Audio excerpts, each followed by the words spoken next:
Whatever you're up against, whatever you're going through, this is only a test. All of us this morning are either coming out of a test, headed towards a test, or we're being tested right now. But the good news is it's only a test. The progress is in the process. And if you don't do it, he can't bless it. You got to throw everything. The misnomer is you have grossly underestimated what it takes to succeed. Want to be a doctor? Work that thing. Time is short. What is your life? It's even a vapor that appeareth for a little time and then vanisheth away. The saddest thing I have ever seen is a wasted opportunity. I've seen people misunderstand the opportunity, pollute it with arrogance or self-aggrandizement, and lose the opportunity. You may not understand why it's taken so long, why it hasn't turned out the way you thought, why you're in a lonely season. But everything you've been through was to strengthen you, to develop you, to prepare you. God wouldn't have allowed it if it wasn't part of the process. Without it, you couldn't give birth to what's in you. Keep passing the test. Keep doing the right thing, then your time is coming. Your baby is on the way. What God promised, he will bring to pass. Listen to me. You have been given an opportunity. You have been given an opportunity of a lifetime. And if you think you're going to blow up, if you think you're going to get to the next level by luck, you got another thing coming. You're not going to go through life and get everything you want all the time. And you need to learn to be happy anyway. Need to trust God. If that's what God wants you to get, then he'll get it to you. And if it's not coming to you right now, then just be a happy camper anyway. Opportunity comes in chaos. A chance to stand up. A chance to get it right. A chance to make a U-turn. It may not be for everybody. It is how you perceive the chaos, whether you determine it to be opposition or opportunity. The process, the little steps that make a mile. It is not the destination. It is the things you learn along the way. It is the people who beguiled you and tricked you that make you wiser. Wisdom is made out of the stupid things you did before you got it. Don't miss it. That process is invaluable to you getting there. Does that mean that you have to be my age before you get there? Absolutely not. But it does mean that you don't go from thinking a thought to producing an idea without pain. The gestation period is critical. Gestation creates formation. By not being prepared, you make the choice of getting caught in some of life's unpleasant circumstances. Failures, personal losses. By not being prepared, it's your choice. Now here's the other side of it. By being prepared, you increase your chances of success. Some people tend to blame others for their mistakes. Concentrate on the work at hand and demand of yourself the discipline to stay focused. If you have a long list of things to get done within a day, do the toughest ones while your concentration is at its peak. Learn your body's rhythms and do the jobs that need the most concentration when you're able to do them best. Use your discipline to keep your mind in line. When you recognize the need to concentrate more, when you recognize this need, it will come easier and easier. Focused concentration can become a habit. Make your mind pay attention. Discipline yourself to be where you are. Work at work and play at play. Don't mix the two. know people do things that hurt you. Everything is not fair, and everything is not just, and everything's not right. And sometimes you've done the very best, and you don't get selected, and you don't get the opportunity, and you haven't gotten recognized. You cannot afford to get bitter, because if you get bitter, you will never get better. You got to get that out of you. If you got to cough it up, if you got to throw it up, if you got to pray it up, you got to get it out of you. There's a curse on it. There's a curse. You got to get it out. Get it out. Get it out. Get it out. Get it out. He left you. He cheated on you, but get it out. Get it out of you. Get it out of you. So you go ahead. When you look at over 33 million people have lost their job, this is unprecedented. There's trauma that's going on all across the country. It affects all of us. There are things that we can do and things that we must do to pick ourselves up. Success is not final, and failure is not fatal. We all have the challenge to search deep within ourselves to find our inner hunger, which is our power. That's the character test. It's like, what do you do with messages of error? And that's a tricky issue. Okay, so here's a solution to that.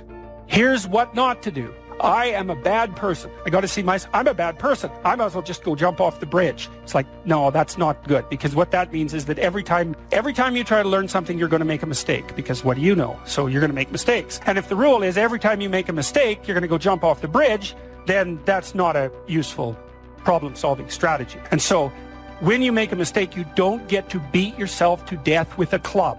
It's a bad strategy, and you'll have your internal tyrant in there who's perfectly happy about doing that. That's the overactive superego that Freud talked about. Maybe it came to you via a parent who was too authoritarian, or a grandparent, or maybe it's just you because you're disagreeable and neurotic or hyper-conscientious. You'll take yourself apart. Then the question is, well, what does that mean? Well, maybe you're not looking at the world right.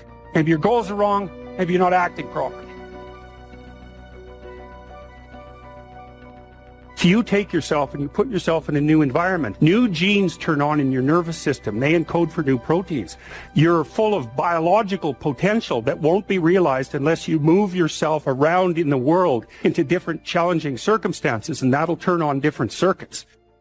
It's that by exposing yourself to different environments, you put different physiological demands on yourself all the way down to the genetic level, and that manifests new elements of you. Because you take yourself out of your dopey little village, and that's just the little bounded you that everyone knows and that isn't very expanded. And then you go somewhere dark and dangerous, and while you do that, you have adventures, and they toughen you and pull more out of you, partly because you're becoming informed. Now, my approach to my better future very early on in my career was to just go through the day with my fingers crossed. I sure hope things will change for the better. Then here's what I found out. They're not going to change. When you change, when you get better, it'll get better. Don't put it on someone else. Hope that someone else will change it for you. Take responsibility for yourself. You can't change the circumstances or the seasons or the wind. You can change whether or not you go for the skills, multiply your value by 2, 3, 5, 10. That you've got charge of. That you have control of. You don't have control of the constellations. Learn some new skills. You have control over that. And if you don't, that's your fault. You've got to take personal responsibility. You've got to be self-reliant. Nobody else can change your life, alter your ambitions, pave a golden road for you. It's up to you. Be responsible for yourself. Learn to reap the harvest without complaint. Take full responsibility for everything you do. Be responsible to yourself. It's your crop. And so if your life isn't everything it could be, you could ask yourself, well, what would happen if you just stopped wasting the opportunities that are in front of you? You'd be, who knows how much more efficient? 10 times more efficient. If people stopped really trying just to make things worse, we have no idea how much better they would get just because of that. So there's this weird dynamic that's part of the existential system of ideas between human vulnerability, both of which are major causes of suffering, and the failure of individuals to adopt the responsibility that they know they should adopt. People have a conscience. It's this feeling or voice you have in your head just before you do something that you know is stupid, telling you that probably you shouldn't do that stupid thing. But you go ahead and do it anyways, and then, of course, exactly what the conscience told you was going to happen inevitably happens, so that you feel even stupider about it than you would if it happened by accident. I knew this was going to happen, and I went and did it anyways. And the funny thing, too, is that conscience operates within people, and we really don't understand what the hell that is. It's a good list that I've put together, inspired by a couple of others and my own contribution, and I'd like to share this list with you. First, learning the power of purpose. A person who has purpose in their life, they have something to go for, some meaning. One writer described it, for some people it becomes a magnificent obsession. And for you and I, maybe it doesn't need to be that dramatic as a magnificent obsession. But it has to be something that does something to us, something that pulls us, especially into the future. You know, there are many influences on us. One is the influence of the past. Some people are always pulled back by the past. Some people are always pulled aside by the distractions. But here's what's powerful. If you have a list of high purpose in your life, it pulls you toward the future. And the more powerful the purpose is, the stronger it pulls.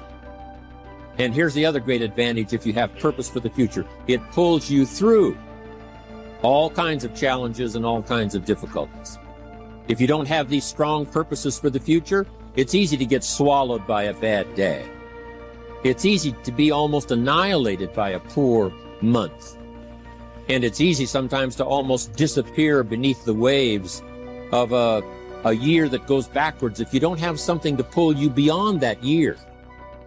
So if you want something to pull you through all kinds of challenges, all kinds of difficulties, and things that come at you, you got to have something on out there, beyond today, beyond next week, beyond next month, beyond this year, that pulls you into the future. And the clearer it is, the stronger it pulls. The more dynamic it is, the more it affects your life, your spirit, your heart, your soul. It also creates imagination. It gets your mind working on how to achieve that purpose. And if your mind will work, and if your heart works, and if your spirit works, and if you have good input, like good ideas, I'm telling you, there isn't anything you can't accomplish. Well, that's one of the great powers that'll make a variable of you, and that is purpose. Here's the next one, self-confidence. Where does self-confidence come from? And this is the best advice I can give you on that. Not neglecting, first of all, the small daily disciplines. Self-confidence really comes from feeling good about yourself. And one of the best ways to feel good about yourself is at the end of the day to know that you poured it on. You did your best. If you conducted a meeting, you did the best you could. If you made a phone call, it was the best phone call you could possibly make. If you wrote a letter, it wasn't a casual letter, it was your best letter. At the end of those kind of days, when you feel good about yourself, self-confidence starts to rise. You know that if you can have this kind of a good day, you can have another one the next day, and those days become the weeks become the months, and the month becomes a powerful year. Self-confidence comes from the lack of neglect. If you will not neglect to do the small daily disciplines, that's where self-confidence comes from. Part of good health is self-confidence. I know I'm going to be healthy. I eat the apple a day. I walk around the block. I do the jogging on the beach. At the end of the day, when you've really poured it on and you've done all the stuff, self-confidence grows. That self-confidence affects your health, it affects your future, it affects your psyche. So this is true. One of the great powers is self-confidence. Self-confidence means willingness to do whatever it takes to achieve. Some people say, well, I'll do it for a little while and see what happens. You know, I'll try a couple of things. If that doesn't work, I'm out of here. And all of us know that kind of person doesn't have much of a future. But if you're willing to do whatever it takes, if I have to learn a couple of things, I will learn those things. If I got to learn 5 or 6 things, I'll learn all 6. If I have to take an extra class, I'll take an extra class. If I've got to read the books, I'll read the books. If I have to consult with people who know more than I know, I will do the necessary consulting. Whatever it takes, I will do. That starts to develop unbelievable self-confidence. Self-confidence also comes from the ability to rise above your circumstances, to rise above what happens, the petty little things, the discouraging things that would sink everyone else's ship except yours, that would cause someone else to quit early in the day, but you keep going. That kind of willingness to overcome all circumstances, whether it's the little challenges or the big challenges. If you're willing to do that, I promise you, this kind of power will work for you, and in you, the variable, it'll make a difference. The third on the list I had was enthusiasm. And here's what I wrote about enthusiasm. Enthusiasm that's powerful is mostly enthusiasm that is enthusiasm inside, 90%, 10% outside. We all know what the enthusiasm is like when somebody lets us see their enthusiasm, which is like the 90%, and only 10% of it is inside. But the enthusiasm that really affects people is not just being loud, but the enthusiasm that runs deep, the enthusiasm that comes from deep inside, created by self-confidence, created by purpose, created by genuine willingness to help other people. That kind of enthusiasm, knowing that you're going to get the job done, knowing you're going to affect people, knowing you're going to have testimonials flowing in from all kinds of directions. That kind of enthusiasm. A lot of it is quiet. A lot of it is unheard. And the 10% that's heard, it rings a bell. People call it genuine enthusiasm because they know that what you say in the outward display of your enthusiasm is only a small tip of the iceberg of the enthusiasm you feel inside that really motivates you to do the best job you can. Why is it that most people don't pursue their dreams or don't do better than what they're doing if they're capable of doing it? I think that many of us don't go the next step because we don't know what to do yet. And I say that the reason that we don't even explore the possibility of what to do is because subconsciously we don't believe that it can happen for us, and we don't believe that we deserve it. How much time do you spend working on you? How much time do you spend every day working on your dream? In the last 90 days, how many books have you read? In the last year, what new skill or knowledge have you acquired? What kind of investment have you made in you? So I'm saying that as you begin to look at where you want to go, if you want to make it today, and things are changing so fast, you have to literally run to stand still.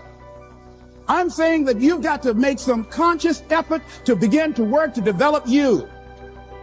Here's something else. Most people are not living their dreams because of fear, ladies and gentlemen. I was in Columbus, Ohio yesterday speaking for a particular Ohio department. Young lady named Karen who greeted me, who organized the event. Very talented, very skillful. And she was talking about she wanted to become involved in the consulting business. I said, why aren't you doing it? I said, you have the abilities. I said, you're not here because they like you. You're here because you're doing the job. You're making things happen. And she came up with all kinds of ideas, but finally she said, I guess I can't see myself doing it. I guess I'm afraid. Fear, limited vision, and lack of self-esteem is what keep most people doing things they don't want to do. I flew from Columbus, Ohio to Denver, Colorado to a major communications company. And the person that picked me up at the airport told me about the fact that the company was planning on having a major downsizing. And they offered some of the employees there an early retirement, and some of them will earn as much as $300,000. And they said, this is the last time that you can take this offer. If you don't do it when we have the downsizing, you might be among those who will lose their jobs, and all you will get is your severance pay. And only 50% of the people who were eligible to take the $300,000 took it. The others were afraid to take a chance on themselves. The others couldn't see themselves beyond that company. They couldn't see life after that company. The same reason that people stay in relationships where they're abused or they're unhappy or it's unfulfilling. They can't see themselves beyond that relationship. They can't see themselves enjoying life without that person. They think that this is all that they can do. The same reason that people get stuck at a certain level in life. They can't see things being better for them. And they think that this is it and this is all they deserve. This is all they've ever seen. It's been passed on to them. And they think that this is it for them. Oh no. I was looking what Dr. Blanton, Smiley Blanton, who is a colleague of Dr. Norman Vincent Peale, what he said about fear. He said, fear is the most subtle and destructive of all human diseases. Ladies and gentlemen, fear kills dreams. Fear kills hope. Fear put people in the hospital. Fear can age you. Fear, ladies and gentlemen, can hold you back from doing something that you know within yourself that you're capable of doing, but it will paralyze you. And it seemed like you're in a hypnotic spell. And I ask you a question, what is the benefit? What's the benefit of allowing fear to hold you back? What's the benefit of giving up on yourself, of not stepping out on life and taking life on? What is the benefit for you? What's the plus in that? It's one of the things I had to ask myself. So I didn't want to make any mistakes. I wanted everybody to like me. I wanted to be perfect the first time I did something. It's not going to happen. You're going to make some mistakes. You're going to hurt some folks' feelings. You're going to create some enemies whenever you decide that you want to begin to take life on.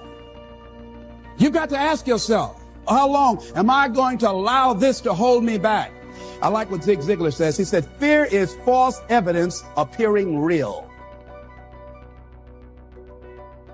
That is an illusion that we create in our mind. It is a state of mind that can be changed.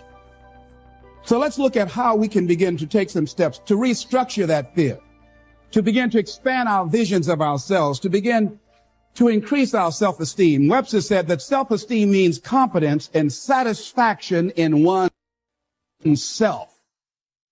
Look at your life right now. Whatever you've done up to this point in time, your life is working. Whatever you have produced, it came out of you as a result of the kind of person that you have become. It's a result of your choices. It's a result of your consciousness. Now you have to ask yourself, are you satisfied with what you have produced? Is this what you want? Would you like for things to be better than this? Do you believe that you deserve better than this? Or are you content? This is it. You don't have to do anything else. That you've already resigned yourself in life and say, well, I'm happy. I'm not starving like the people in Calcutta. Are you allowing yourself to get off the hook like that? Or do you believe somewhere in the back of your mind or in your heart that there's some other great work for you to do? There's something else that life has for you. And that's why you're here. How do we handle this fear factor? How do we increase our self-esteem? You have to begin to fortify yourself. How do we do that? I believe that you have to begin to consciously monitor your inner conversation and start talking to yourself. Start building yourself up. Sometimes the only good things you will hear about you are the things that you say to you. Young lady that was in the audience this afternoon said to me, I told myself yesterday for the first time, I'm proud of me. And she said, I felt good about that. So I'm saying learn to be your own booster. Start building yourself up. Start encouraging yourself. Start saying, I can do this. I can make this happen. When I started thinking about becoming a speaker, I said, yes, I can do this. I can make this happen. When I start trying to convince myself I can be a businessman after flopping and failing and losing thousands of dollars and feeling stupid and dumb and having people take advantage of me because of what I didn't know. I had to talk to myself because people were saying to me that I was dumb. And somewhere in the back of my mind, I was saying, you're right. Look at what I've done. I had to say, no, Les. Hey, come on, man. Get yourself together. You can handle this. You just haven't figured it out yet. It's all right. This is your training period. This is the tuition you have to pay for what you don't know. You can do this. Other people have done it. It doesn't take an Einstein. Get you some people that can teach you some stuff that you don't know. Get you some people that have done it successfully and learn from them. Take some seminars, workshops, read some books on how to manage a business. Change the way you see yourself and begin to tend to the personal details. Understand that nobody's going to take care of your business better than you. And when I start changing that kind of mindset of beating myself up because of my mistakes and start looking at the possibility of my doing better, of my making the adjustment that would enable me to do what I want to do successfully, things begin to change.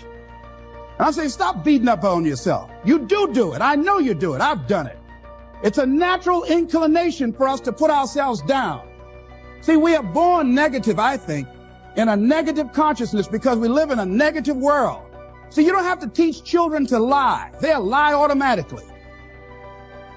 Did you wet in your pants? No, I did not. Well, what is that? I don't know. You don't have to encourage kids to misbehave. They will do it by themselves. You don't have to encourage them to do the wrong thing. They will do it automatically. You have to correct their behavior. So I'm saying that we have to work through the challenges of life in learning how to begin to work to fortify ourselves. Begin to guard your mind against negative programming, like turn off the television. Don't watch the news. Don't watch it. I think that more people have a sense of hopelessness and anxiety about life. If you look at the news, you cannot feel good looking at the news. You'll be scared to death. You're scared to go to sleep. I mean, it turns your power down. You've got to be conscious of that. Don't pick up the newspaper and read it. No. Just try this. Just experiment with yourself. Now, if your job depends upon you knowing certain things, let somebody tell you just about those things. But start filtering the stuff you allow to come in your mind. You know that song you used to say, don't let nobody bring you no bad news. I tell my staff, look here, don't tell me any bad news while I'm on the road. Let me handle it tomorrow. I don't like anybody to tell me any bad news at night before I go to sleep. I can't do anything about it anyhow. Why let me go to sleep with that on my consciousness? No. And my staff, they know that. Say, let it wait till tomorrow. And I have a period of time. Tell me bad news between 10 o'clock and 12 noon. After I prayed and meditated and read my books, I'm fortified. I'm ready to handle it. I deal with it and I'm out of there and I'm going on to something else. So you've got to guard the kinds of things that you put in your mind. See, if you don't program your mind will be programmed because human beings are goal-oriented. That's why we die of broken hearts early. That's why we're running through life to early grades. We're going through life, ladies and gentlemen. And I think that Henry David Thoreau said that most men live in quiet desperation. Most of us go through life running scared. Larry DeAndre, who I think is going to be one of the greatest motivational speakers around today, told me a story, a true story of a friend of his, that every day when he came home from school, when he would get to a certain block in his neighborhood, there was a neighborhood dog that would chase him. And that dog would start after him barking. Boy, he would run, just running from that dog every day. Finally, he just got tired of that dog chasing him every day.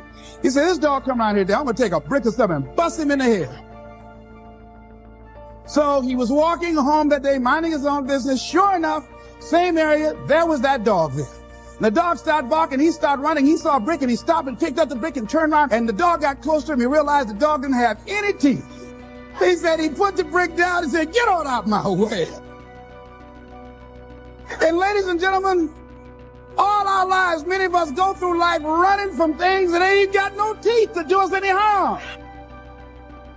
Haven't you been afraid to do something and then after you did it, you say, whoa, if I'd known it was this easy, I would have done it before. Haven't you ever had that experience? Raise your hand. Absolutely. So we created this in our minds, false evidence appearing real. We made it real in our minds. That's why Churchill said there's nothing to fear but fear itself. That's the destructive monster. So turn off things that can contribute to your fear. Turn a deaf ear to people that all they can do is talk about how negative things are because they have bought into the consciousness of the world. Start attending workshops, seminars, listening to tapes on a daily basis to begin to recondition your mind, to retrain your thinking. Faith comes by what? Hearing and hearing and hearing. Listen to things that can empower you, that can enable you to create a new reality for yourself, in a new life for yourself. You might appear to be strange around most people. You know, most people think you're strange if you're happy today. People say, how you doing? I said, better than good. Whoa, what's wrong with him? Just go around smiling and watch people. Look at this. Is this a weird guy over here? Because most people don't smile. Watch them. Look at their faces in the morning. Here we go, another Monday morning. How you doing? Haven't had my coffee yet. Don't ask me.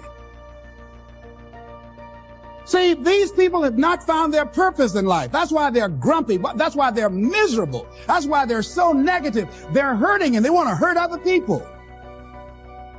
So start practicing using programs for your mind. Seminars, books, workshops. Keep a journal.